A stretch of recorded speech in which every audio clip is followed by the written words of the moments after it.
Bonjour à tous, j'espère que vous allez bien. Aujourd'hui, nouvelle vidéo pour parler de cet outil. Donc cet outil qui est un lecteur OBD d'une grande marque que j'ai acheté chez un revendeur e-commerce. Je mettrai le lien dans la description. Donc cet outil en fait permet, une fois qu'on l'associe à ABRP, d'avoir en temps réel les informations de consommation, de température, de puissance consommée. Et en fait, ABRP peut revoir son algorithme de planification à la hausse ou à la baisse, donc c'est-à-dire en me proposant soit de nouvelles stations, soit en supprimant. Je pense qu'en général, c'est plus pour en rajouter. Je pense surtout l'hiver, quand il fait un peu froid. Là, il fait déjà 20 degrés à 8h45. Donc on est dans des bonnes conditions de température. Là, je m'en vais à Nemours. Alors désolé, il y a le soleil en fait. Donc là, je m'en vais à Nemours. Donc Nemours, c'est en Île-de-France, c'est pas très loin de la région du Loiret. Donc je vais associer cet appareil sur mon téléphone et puis je vais lancer ABRP et je vous prendrai quelques photos. Vous allez voir, c'est très très simple à faire. Allez, c'est parti. Top générique.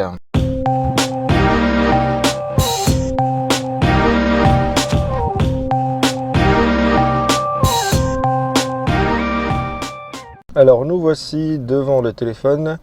Donc on va faire l'association de l'appareil ensemble. Donc j'avais déjà prévu en fait mon trajet, mais je vais vous montrer comment on fait pour associer le lecteur OBD. Donc là en fait on clique sur la voiture qu'on a déjà choisie.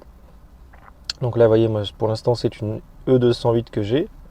Je vais aller dans modifier les paramètres. On va cliquer sur connexion OBD ABRP. Donc voilà, là il dit qu'on consent à envoyer les données, je n'ai rien à cacher. Donc on choisit le lecteur OBD. Donc il faut que la voiture soit allumée, que le contact soit mis. Alors, donc là on a des choses intéressantes. La connexion a été établie avec succès. Donc on est connecté, on a 79% de batterie. Bon, ça c'est cool, je l'ai chargé à 80% cette nuit et je me suis déjà éloigné un petit peu de la voiture, de la maison, pardon. Alors, vous voyez, je vous disais, il fait déjà 19 degrés à l'extérieur, température batterie 23%, dégradation de la batterie 4%. Alors, on va faire sauvegarder. Voilà, donc en fait, là vous voyez, on a les données en temps réel embarquées. Donc Peugeot E208, ah voilà, ça vient d'apparaître. Je suis vraiment dans la version gratuite, je ne sais pas si je peux vous le montrer. Je vais revenir en arrière. Donc là, il n'a pas encore lu. Donc il faut peut-être que je relance l'application. Alors je vais relancer l'application, on va voir ce que ça donne.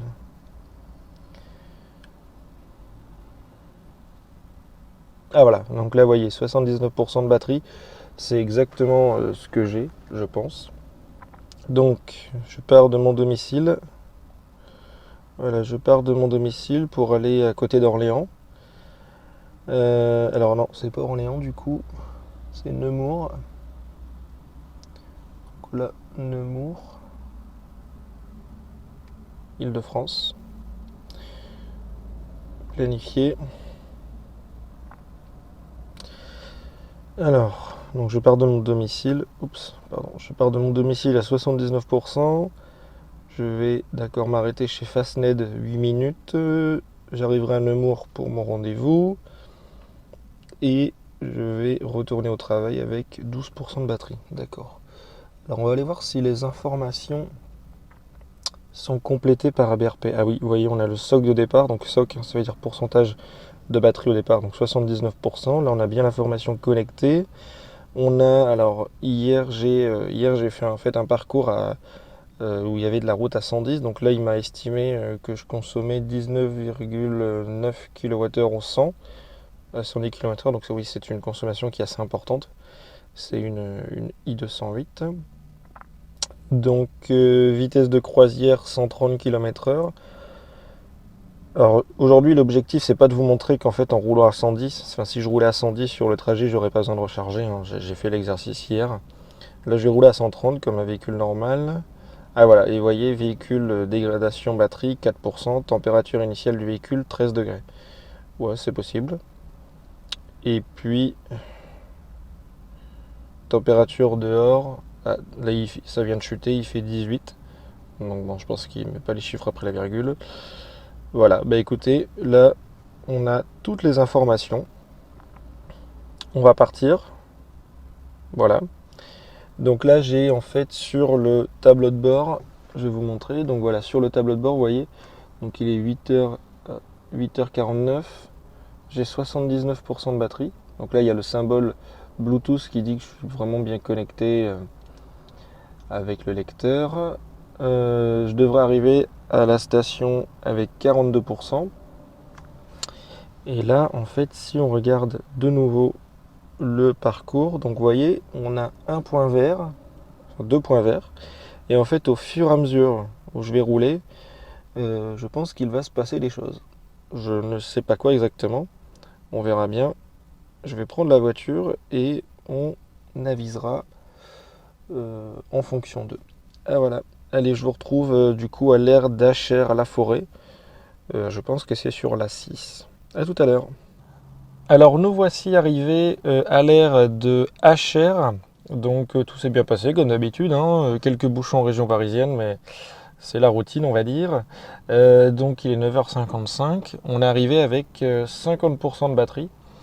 Je vais vous montrer. Donc là, on est à l'ère d'Acher à la forêt. Donc ce sont des nouveaux superchargeurs Fastned, de marque hollandaise. C'est vraiment sympa, hein. Je vais prendre des photos, je vais mettre la voiture en charge. Donc en fait là, ABRP, à chaque fois que je roulais, donc à 130 avec la ventilation, donc là il fait 21 degrés dehors, donc je n'ai pas mis la clim, hein, 21, pas besoin de mettre la clim. Mais voilà, j'ai vraiment conduit normalement. 130 km/h, 110 quand c'était 110. Je suis pas chargé, j'ai pas d'affaires aujourd'hui dans la voiture. Mais quoi qu'il en soit, donc je suis arrivé à 50%. C'était vraiment pratique. Je vais vous mettre en fait des courbes. Quand j'étais en train de rouler, quand j'étais à l'arrêt en fait dans les bouchons, j'ai pris des captures d'écran pour vous montrer en fait qu'ABRP affûtait à chaque fois les courbes de consommation. Voilà. Écoutez, je mets la voiture en charge. Donc là, BRP me dit que j'en ai pour 6 minutes à charger. On va voir s'il faut vraiment 6 minutes. Et je vous reprends après. A tout de suite.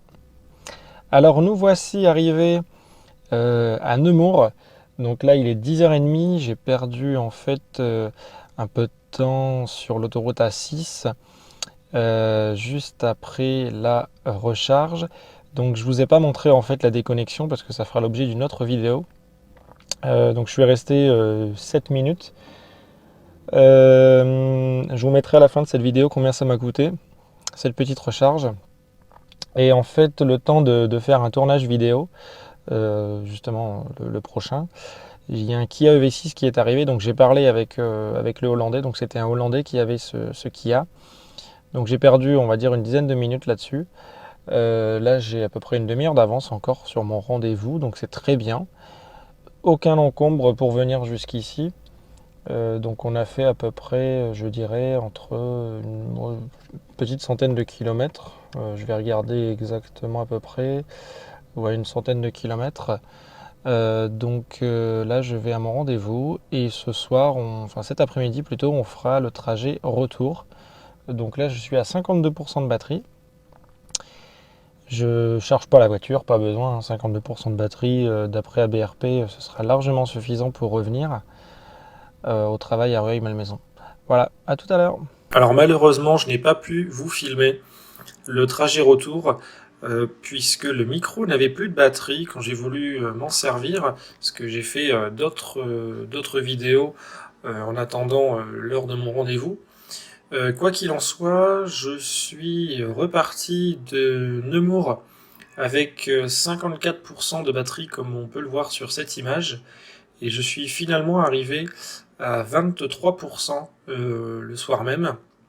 Donc j'ai mis un tout petit peu plus de temps parce qu'il y avait des bouchons en région parisienne. J'ai mis à peu près 1h15 au lieu de 1 heure. Je n'ai pas été obligé de recharger la voiture Voilà, le trajet s'est vraiment fait sans encombre. Donc je vais maintenant vous montrer combien m'a coûté la recharge. Et ce sera tout pour cette vidéo. N'hésitez pas à vous abonner et on se retrouve à la prochaine. Ciao!